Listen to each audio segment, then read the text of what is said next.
Hello everyone, I'm Jordan Beeman, president of HeartBrand Beef, and today we're going to talk about the tenderloin filet. What's so great about the tenderloin filet is it is the most tender muscle on the animal, and I really want to talk with you about how I provide the best beef eating experience with the tenderloin filet. It's a little bit thicker than a lot of the other cuts, and let's face it, it is one of the most expensive cuts. So when you get this to your house, I want to make sure you have the best beef eating experience possible.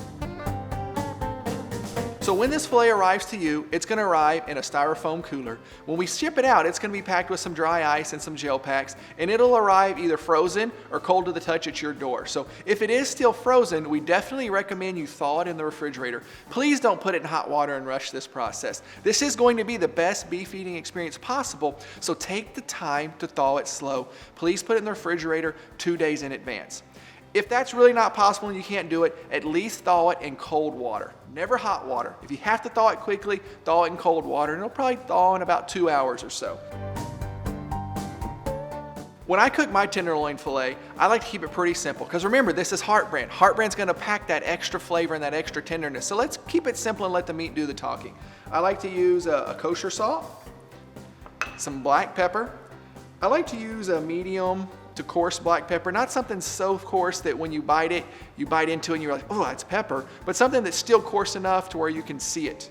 Need a cast iron skillet and a pretty simple oil, something like an olive oil or an avocado oil if you have it. I personally use avocado oil because it's got a higher smoke point. The cooking process for this filet is pretty simple. We're going to start out with a really hot cast iron skillet. So first off, we're going to put the meat directly into the preheated cast iron skillet. And remember, there's going to be some olive oil in there. We'll leave about 1.5 minutes on each side.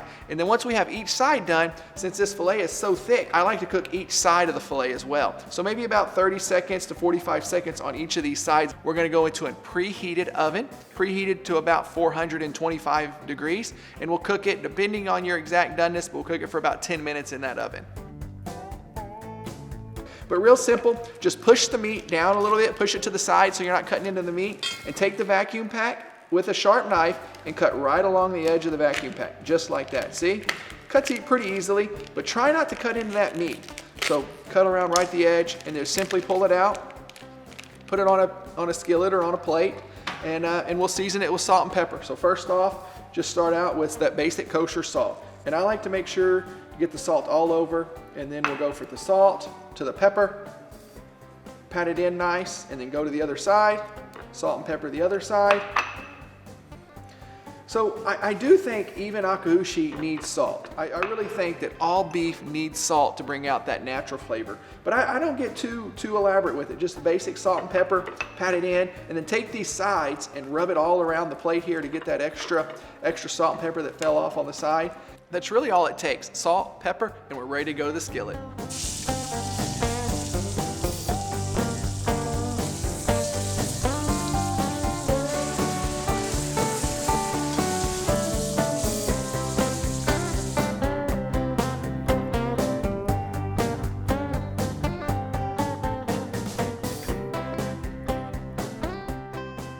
Once we have our steak cooked, once we pull it out of the oven, I like to let mine set for about 4 or 5 minutes, just enough to let that steak rest and get kind of the juices to come back into the steak.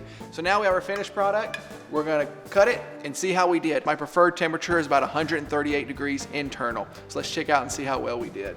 And when you have one cooked just right, when you have it cooked to about that 138, notice how you can see those muscle fibers all the way through the meat. That's what I really like right there. I don't like my steak to be purple, because if it's purple, it tends to be a little bit more chewy. I like it for it to have a nice pink red center.